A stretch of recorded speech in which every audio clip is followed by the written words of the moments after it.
Hi guys! Today I'm going to be doing something a bit different from usual.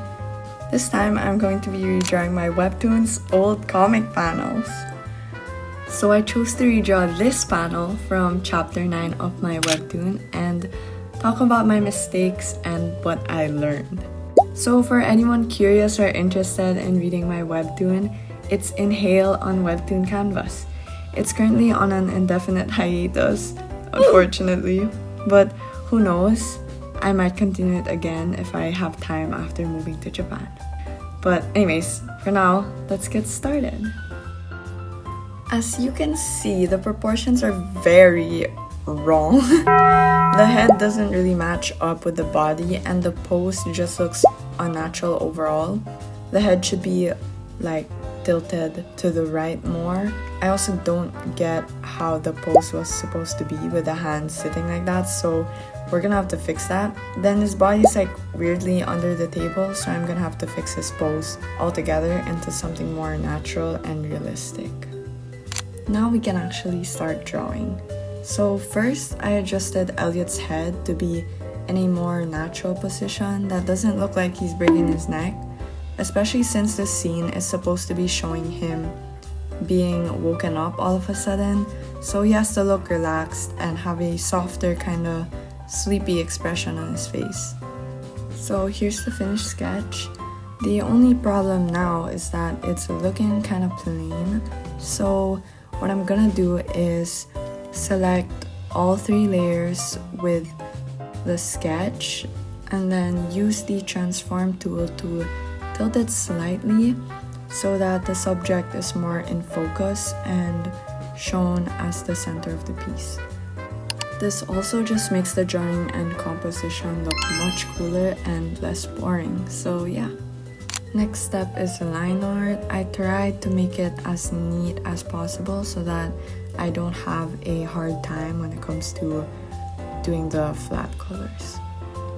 Now I just filled the subject in with a light flat color, and then on a new layer I used this lasso tool that I got from the Clip Studio Paint asset store to color in the different parts of the subject like the skin, hair, and etc. I love this tool so much, honestly. Whoever made this tool, let me kiss your feet please. Now I'm just adding some light blush around the eyes and also a darker red for the eye bags because he just woke up and stuff.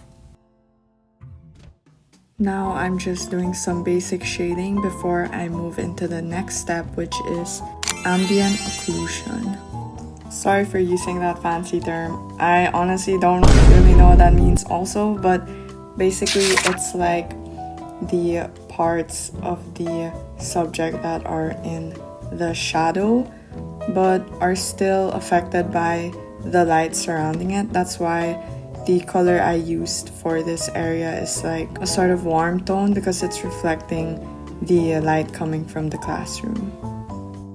Now I'm just making the light transition to the shadows more smoothly by adding a light orange shade to the Terminator. After that, I colored in my line art and added some lighting on a screen layer. Now I'm adding more shading and details before I merge all the layers and move to the next step, which is rendering. One thing that's noticeably different from my art now and the one before is the rendering. The panels I drew during the time were made with a simpler art style since I had to simplify a lot of things like shading and rendering to make the comic process faster. Because of that, it affected the amount of detail that I was able to put for the comic panels.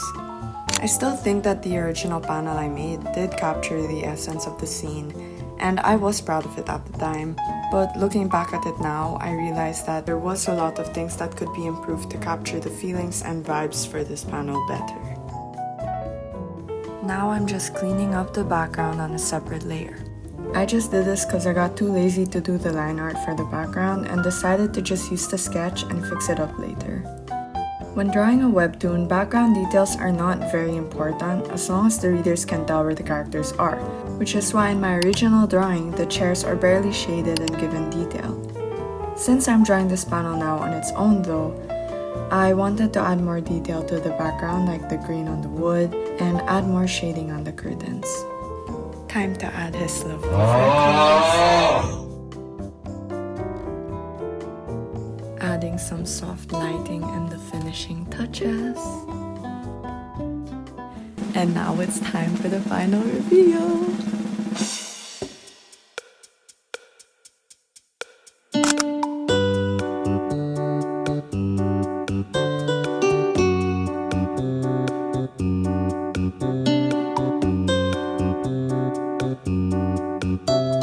Thank you so much for watching. I had so much fun revisiting my webtoon and looking through the old chapters. It brings back so much nostalgia and I really enjoyed drawing this. Hopefully I was able to capture the essence of the scene to a greater extent now since I'm doing it on its own. Please let me know if you'd like to see more of this and maybe I can make it a series. Also, sorry if the audio is bad. I don't use any professional equipment, but I think that's been known. I'm recording this on my iPad, so yeah, and it's also raining, so I hope you can hear that. Anyways, again, thank you so much for watching this video, and also thank you so much for 3,000 subscribers. That's genuinely such a huge milestone for me. Maybe it's not that big, but you know, to me, that's really cool, and I'm so grateful to everyone who's watching. Also, check out these amazing fan arts made by these beautiful people. It's crazy to see that people are making fan art now because that's something that I could never imagine would happen. So thank you so much to everyone who sent fan art.